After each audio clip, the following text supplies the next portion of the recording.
এই প্রফুল্ল নামে তো কত সহস্র মেয়ে আছে, তাদের মধ্যে কেউ বা শিশু, কেউ বা যুবতী, কেউ বা সুখী, আবার কেউ বা অসুখী। এই ধরুন আমার মতো একা বিধবা মা, আমাকে তার সর্বসুখ ত্যাগ করে মানুষ করেন।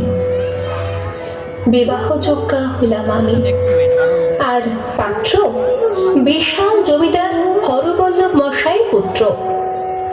যদিও মেয়ে মানুষদের তাদের স্বামীর নাম নিতে নেই, তবুও আপনাদের জানার জন্য বলি, তার নাম ব্রজেশ্বর। কিন্তু গরিব মানুষদের যে সুখী হতে নেই,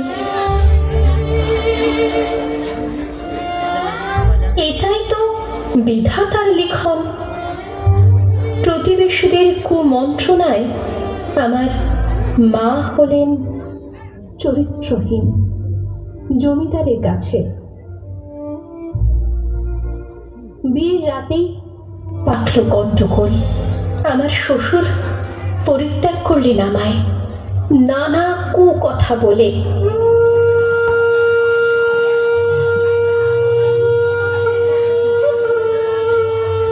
ফিরে যাওয়ার চেষ্টা করলাম শ্বশুর বাড়িতে, কপালে আবার জুটল প্রত্যাখ্যান। ফিরে এলাম বাড়িতে, কিন্তু হায় বিধাতা, এ কি তোমার খেলা! হারালাম মাকে। এই পৃথিবীতে আমি আজ একলা। এখন আমি কোথায় যাই, কি করি, কিচ্ছু জানি না।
পালানোর অনেক চেষ্টা করলাম, কিন্তু ওদের শক্তির কাছে পরাস্ত হলাম।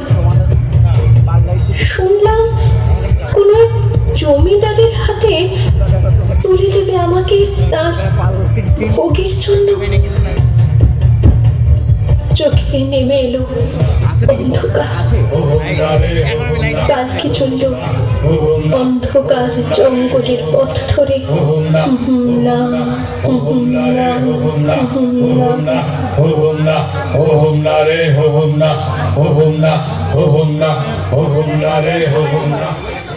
পরিসমাপ্তি হলো প্রফুল্লের।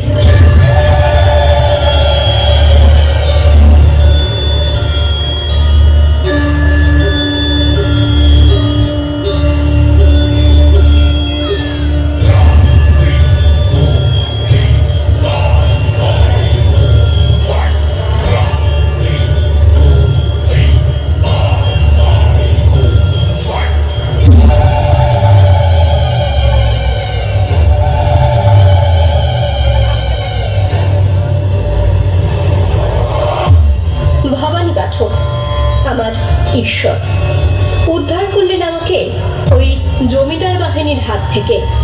যদিও তিনি নিজেও ছিলেন এক ভয়ঙ্কর দস্যু, সন্তানের মতো গড়ে তুললেন আমাকে। শিক্ষা গ্রহণ করলাম বিভিন্ন বিষয়।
চৌধুরানী রূপে রুখে দাঁড়ালাম গরিবের সপক্ষে, ধনীর বিরুদ্ধে।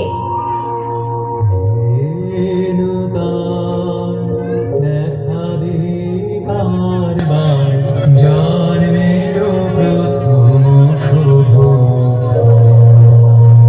আর প্রকাশ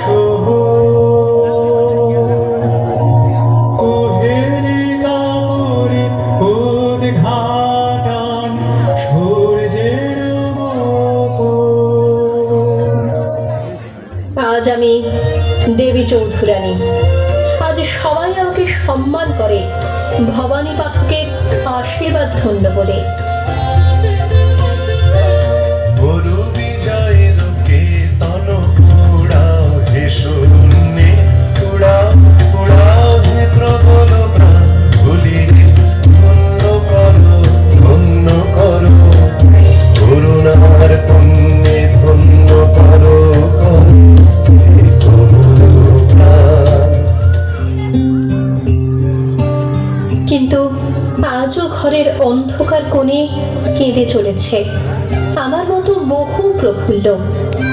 কারণ তাদের হাত ধরে উদ্ধার করার জন্য ভবানী পাঠকেরাই তো আজ আর নেই, তাই হারিয়ে গেছে কালকে দেবী চৌধুরানীরাও। আসুন না, সবাই মিলে খুঁজে আনি অন্তত একটি ভবানী পাঠককে। আবার সৃষ্টি করুন তিনি আমার মতো অনেক দেবী চৌধুরানীর। গর্জে উঠুক তারা বঞ্চনা লাঞ্ছনার বিরুদ্ধে। তৈরি হোক লিঙ্গ, বর্ণ, জাত, ধনী গরিব নির্বিশেষে এক বৈষম্যহীন সুস্থ সমাজ।